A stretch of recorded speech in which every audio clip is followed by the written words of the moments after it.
Hello दोस्तों, स्वागत है आप सभी का आपके अपने YouTube channel study circle VC पे। दोस्तों, एक टॉपिक है आपका सामाजिक विज्ञान में भूगोल। भूगोल में आपको बहुत सारी चीजें हैं, वायुमंडल, स्थल मंडल, जल मंडल।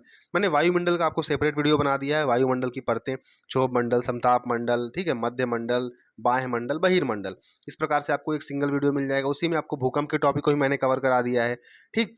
अब इसके अलावा जितनी भी चीजें बचती हैं, भूगोल, भारत का भूगोल और विश्व के भूगोल से संबंधित, जो सबसे ज्यादा महत्वपूर्ण हो सकती हैं हमारे शिक्षक भर्ती हेतु जो सबसे ज़्यादा इंपॉर्टेंट है, मैं उनको आपके सामने आज लाने का प्रयास किया है मैंने। ठीक है, आइए बिना टाइम बर्बाद किए वीडियो को स्टार्ट करते हैं। सबसे पहले दोस्तों, एक क्वेश्चन बहुत ही बहुत फेमस है कि दिन और रात धरती पे क्यों होता है।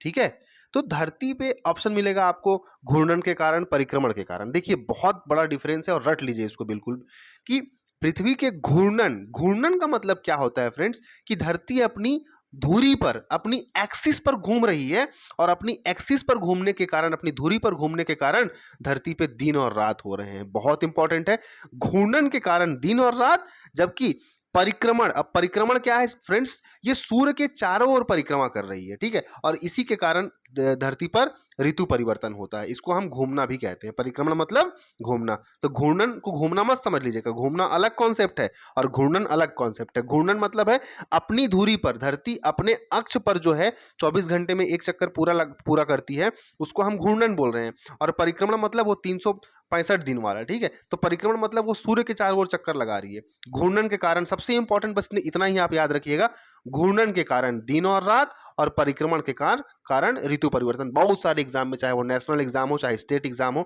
आपको ये प्रश्न जरूर मिलेगा कि धरती में दिन और रात होने के क्या कारण है। 4 ऑप्शन देगा, घूर्णन, परिक्रमण, ये XYZ कुछ भी। चुपचाप घूर्णन मतलब दिन रात, परिक्रमण मतलब ऋतु परिवर्तन। भारत में या दुनिया में जो मौसम में जो परिवर्तन होता है वो पृथ्वी के परिक्रमण के कारण होता है। ठीक है, अच्छा, एक क्वेश्चन और है फ्रेंड्स कि पृथ्वी किधर से किधर घूमती है। तो पृथ्वी पश्चिम से पूर्व की दिशा की ओर घूमती है। ध्यान रखिएगा, इंपॉर्टेंट है कि जो हमारी धरती है वो पश्चिम से पूर्व दिशा की ओर घूमती है। क्लियर है, आगे आगे बढ़ते हैं। एक होता है फ्रेंड्स उत्तर अयनांत, एक होता है दक्षिण अयनांत। ठीक है, उत्तर अयनांत या अपनांत जो होता है वो 21 जून को हम मनाते हैं, सबसे लंबा दिन होता है और सबसे छोटी रात होती है।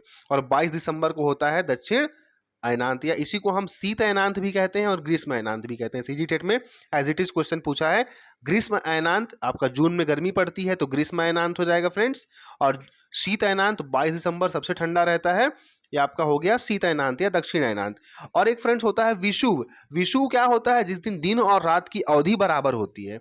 जब भी आपसे बोले कि विषुव क्या है, तो जब दिन और रात की अवधि बराबर होगी उसे हम क्या कहेंगे, विषुव कहेंगे। इक्विनॉक्स होता है, इंग्लिश का मतलब होता है इक्विनॉक्स। ये होता है 21 मार्च और 23 सितंबर को, 2 दिन होता है, ध्यान रखना है आपको डेट।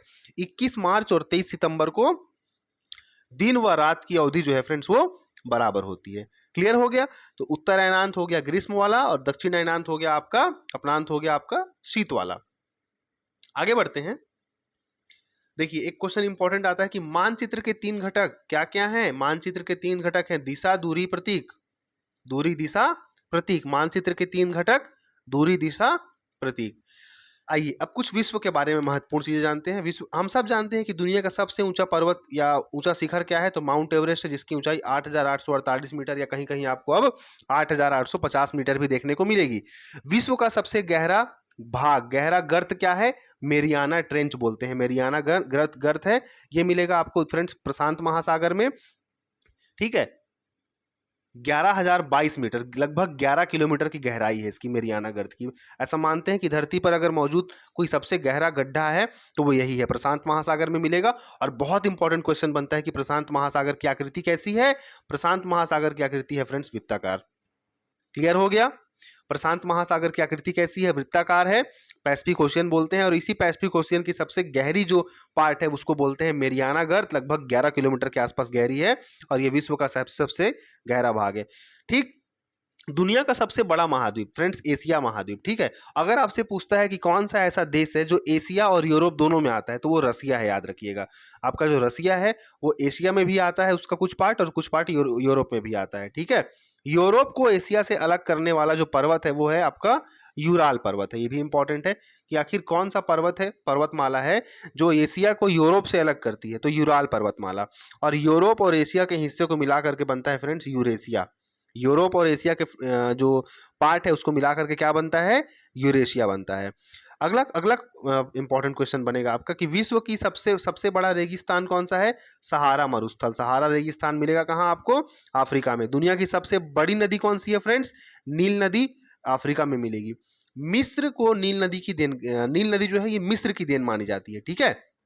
अगला है उत्तर अमेरिका को दक्षिण अमेरिका से अलग करना, कौन सी संधि अलग करती है, पनामा जल संधि अलग करती है। किसको, उत्तर अमेरिका को दक्षिण अमेरिका से। और विश्व की सबसे लंबी पर्वत श्रृंखला है एंडीज पर्वतमाला, दक्षिण अमेरिका में मिलेगी। ये सारे क्वेश्चन दोस्तों friends most of the most important है, विश्व भूगोल से संबंधित है, ठीक है। अभी हम क्या देख रहे हैं, ये विश्व भूगोल के कुछ ऐसे क्वेश्चन है जो आपको हमेशा याद होने चाहिए, ठीक।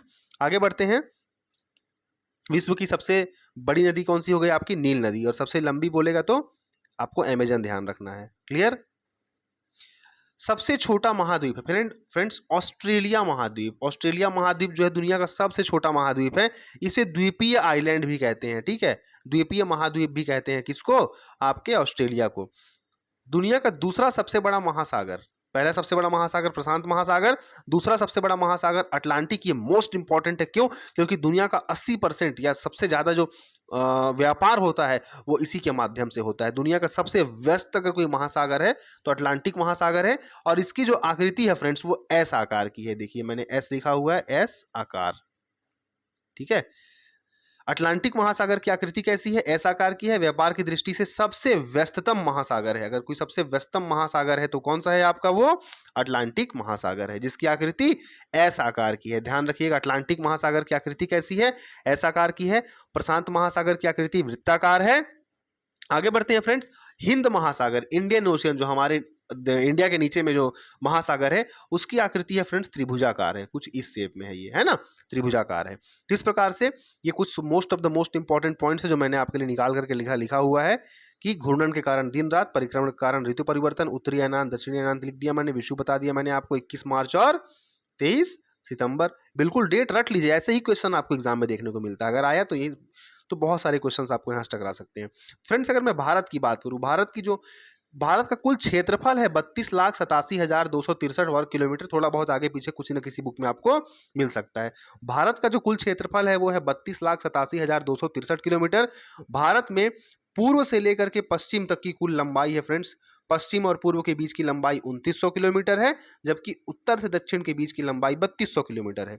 फिर से देख लेते हैं, पूर्व से लेकर के पश्चिम मतलब की कुल लंबाई 2900 किलोमीटर है, जबकि नॉर्थ से लेकर के साउथ पॉइंट तक की कुल लंबाई 3200 किलोमीटर है। भारत जो है फ्रेंड्स वो उत्तरी गोलार्ध में स्थित है। भारत जो है वो उत्तरी गोलार्ध में स्थित है। अब ये जो नेक्स्ट पॉइंट बताने वाला हूं ना, ये भारत के पॉइंट ऑफ व्यू से बहुत ज्यादा इंपॉर्टेंट है। भारत का जो अक्षांशीय विस्तार है इसे हम कहते हैं अक्षांशीय विस्तार।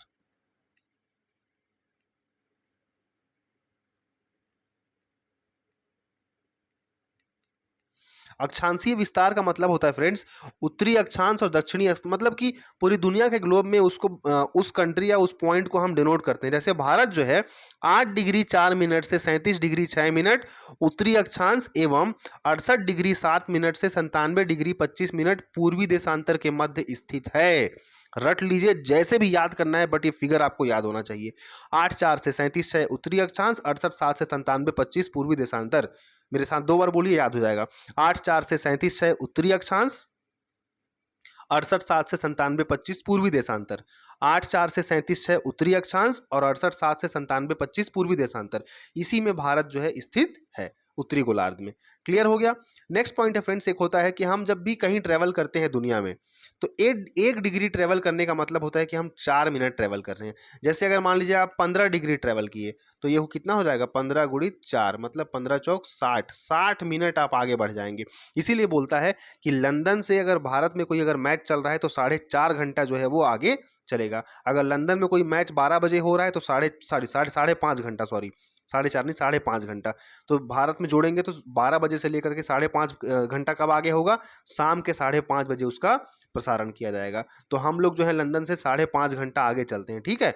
अच्छा, भारत का जो स्थानीय समय है फ्रेंड्स वो है 82.5 डिग्री पूर्वी देशांतर, ठीक है। इसको ऐसे भी कभी कभी लिखता है 82.5 ईस्ट, है ना, डिग्री ईस्ट, ध्यान रखिएगा तो गड़बड़ नहीं करिएगा, सेम चीज़ है दोनों, 82.5 डिग्री पूर्वी देशांतर। तो इस प्रकार से मैंने जो इंडिया से क्वेश्चन बन सकते हैं या वर्ल्ड से जो क्वेश्चन बन सकते हैं मैंने आपको यहाँ पे देने की कोशिश की है, और इसके बाद भी ऐसे ही छोटी छोटी वीडियोस आपको मिलती रहेंगी।